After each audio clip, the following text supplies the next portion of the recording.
He was one of the most elegant, electrifying, and lethal strikers the world has ever seen. A king who could do no wrong. Or was he? The story of Thierry Henry is not as simple as you think. To understand the man, the myth, and the whispers that followed him, you have to hear it all. So make sure you subscribe and hit that notification bell, because you won't want to miss a second of this.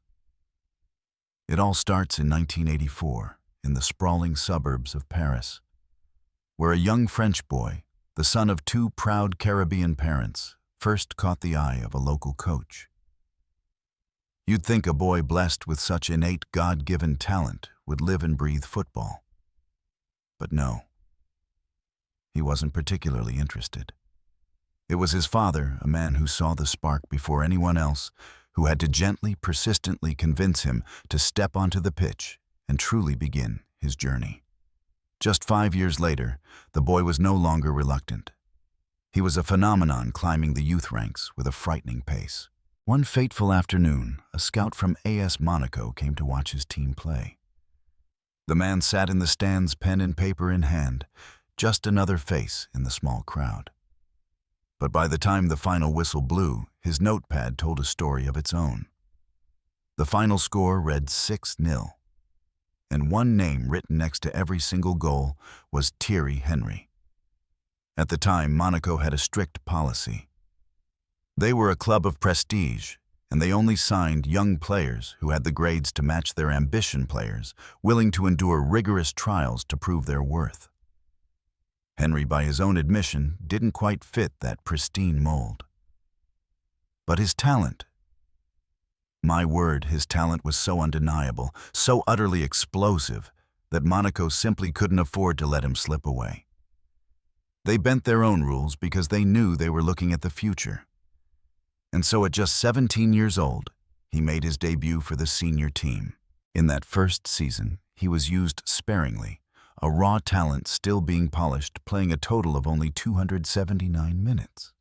But even in those fleeting moments, he found the back of the net 3 times, a sign of things to come. The second season saw him get more minutes, but he was still primarily a substitute, often pushed out onto the wing, a position that never truly felt like home. Regardless, he continued to impress his blistering pace and graceful control, turning heads every time he touched the ball. The next season, he started in the best form of his young life. By the middle of November, he was operating at a different level, averaging a goal every 91 minutes. A brief dry spell followed a few weeks where the goals just wouldn't come. But by the end of the calendar year, his explosive start had been enough. He was crowned the French Young Player of the Year. He maintained that high level for the rest of the season, a key piece in the Monaco machine that would go on to win the French League title. But it was the 1997 to 1998 season where he truly announced himself as a generational talent, not just in France, but on the biggest stage of all, the Champions League. Domestically, his goal scoring was solid, but in Europe he was a different beast entirely. He was electric, scoring 6 times in the group stage, tearing defenses apart. Monaco stormed into the quarter-finals where they faced a titan of English football, Manchester United. In a tense, nail-biting affair, Monaco edged them out even with Henry not playing the full 90 minutes in either leg. The same thing happened in the first leg of the semi-final against Juventus, a crushing 4-1 defeat in Turin. In the second leg back on home soil, Henry played the full 90. He fought, he ran, and he scored his 7th Champions League goal of the campaign, the most ever by a French player in a single season since the competition's renaming. He was averaging a goal every 81 minutes in the most elite tournament in the world. But it wasn't enough. Monaco were out. His performances, however, were so breathtaking that they earned him a place in France's squad for the 1998 World Cup on home soil. The nation's hopes rested on the shoulders of players like him. He started the first match against South Africa, played the full 90 minutes, and scored. The perfect start. In the second match against Saudi Arabia, he shone even brighter, bagging a brace without even playing the entire game. He was on fire. Yet despite that incredible start, he wouldn't play a single full match for the rest of the tournament. He was a spectator from the bench in the final against Brazil, watching as his teammates secured a legendary victory.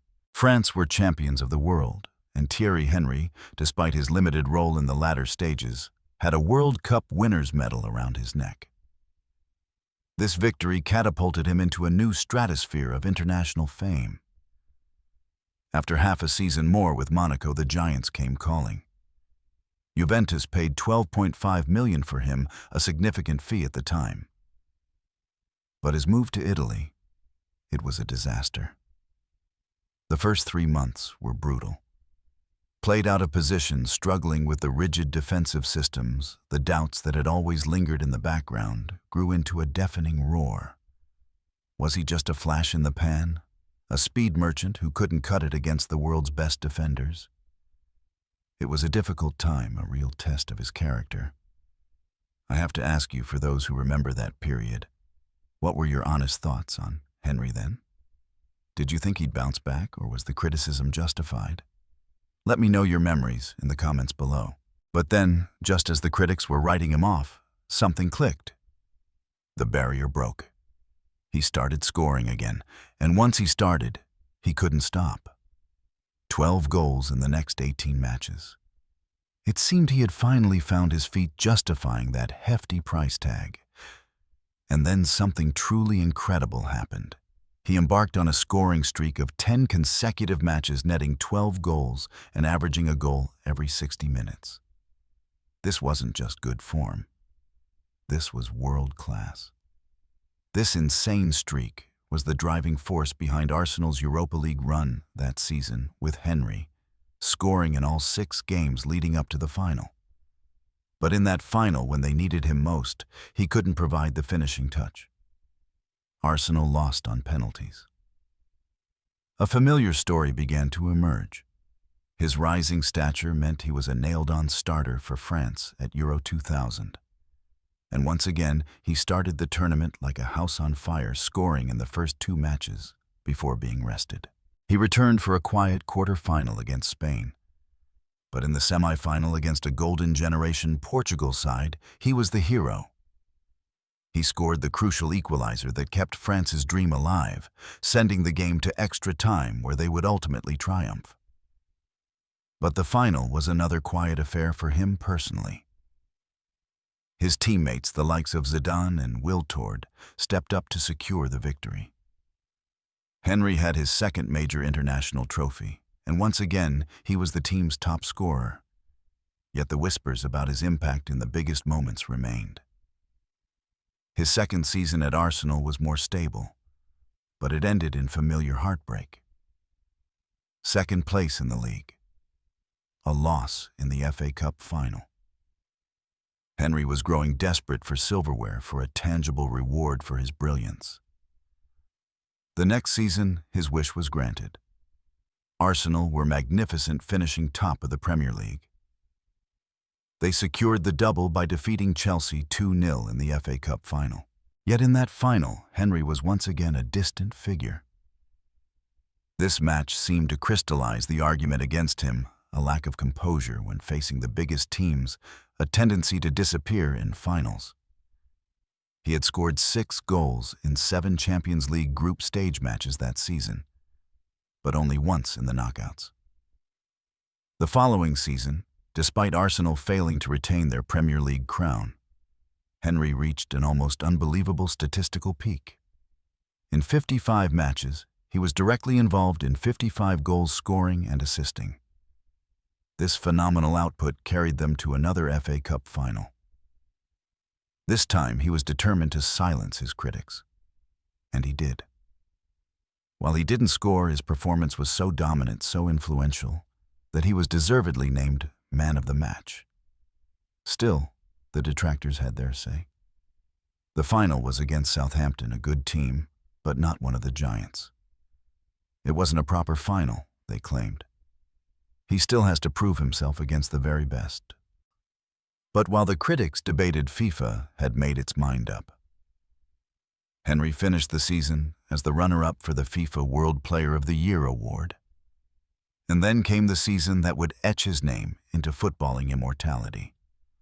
The next campaign would be what many consider his absolute peak, the year he became the driving force behind Arsenal's quest to become the first and only team to win the Premier League without tasting a single defeat. The Invincibles. He scored 30 league goals, an all-time record, and provided 9 assists across the 37 league matches he played.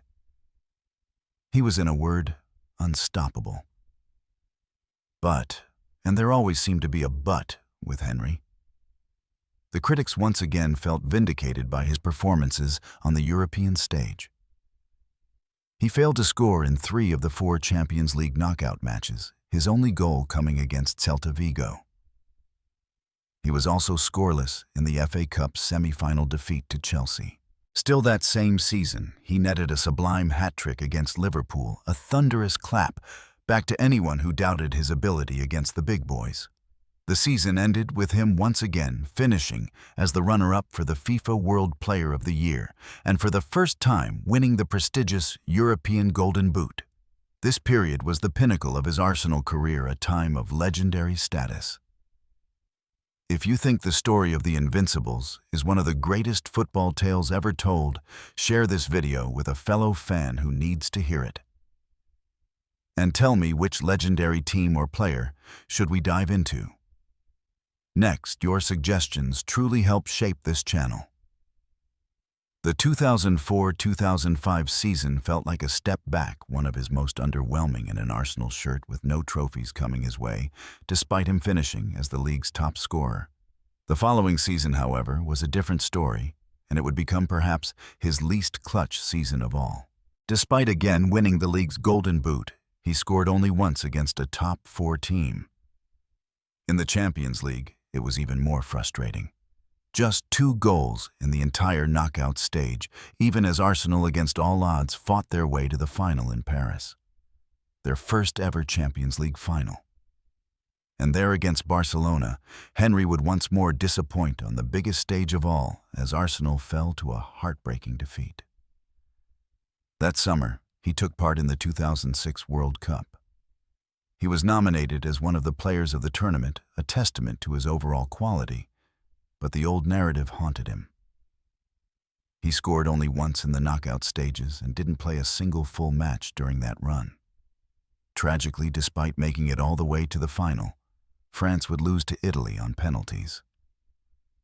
After one last season at Arsenal, a year completely ravaged by injuries, it was time for a change. He finally moved away, joining Barcelona in a $24 million deal. The stories from this era are legendary, and we're committed to bringing you the most compelling tales from football history every single week. If you're passionate about the beautiful game and the icons who defined it, make sure you subscribe so you never miss an episode of our journey through football's greatest stories. As soon as he left, the Gunners seemed to experience a renaissance of sorts, playing with a newfound freedom.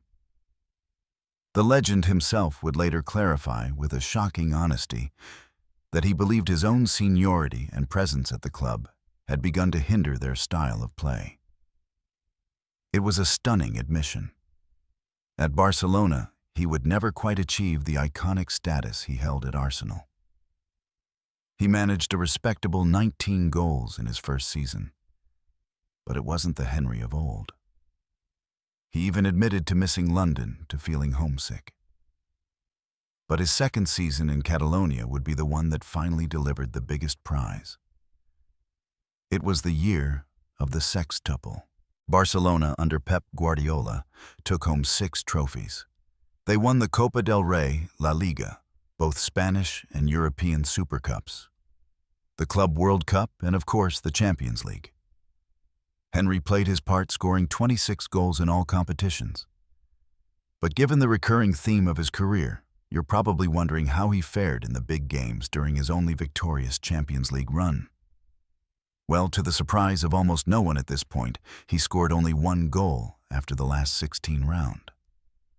After seemingly being phased out and replaced by a young, hungry Pedro Rodriguez in his 3rd season, he departed for the MLS, joining the New York Red Bulls. He would never register more than 15 goals in a season there, with his most notable moment being a romantic month-and-a-half loan spell back at Arsenal, where in 7 matches he managed 2 goals further, cementing his legacy as the club's all-time leading scorer. Oh, what an icon he was. He formed these incredible partnerships first with the majestic Dennis Bergkamp, and then with the lethal Samuel Eto'o. I have to admit, he was one of my absolute favorite players when I was growing up. I would pick that Barcelona team every single time on the video games. The way he would just drift, gliding from the wing into the center, completely bamboozling defenders with that effortless grace. It was just phenomenal to watch. No matter how intense his critics were, his talent was simply undeniable. Now, let's get into our ranking system to try and quantify the legend. First, his finishing. With that favored right foot curling it into the far corner, it was as deadly as it gets. But he was lacking in heading ability and wasn't a specialist from set pieces long-range screamers or on his weaker foot. For that, he gets an 8 out of 10. Secondly, his positioning. Much like another legend we've covered, Del Piero, he wasn't a traditional poacher, a penalty box striker. He liked to drift and create from wide areas. He gets a 7 out of 10. For speed and physicality, he gets a 7 out of 10. He was incredibly fast, possessing a unique gliding acceleration, but he wasn't the strongest player and could sometimes be muscled off the ball. The fourth technical attribute is his first touch and ball control, which were simply put superb. Some of the finest, most elegant control you will ever see from a striker.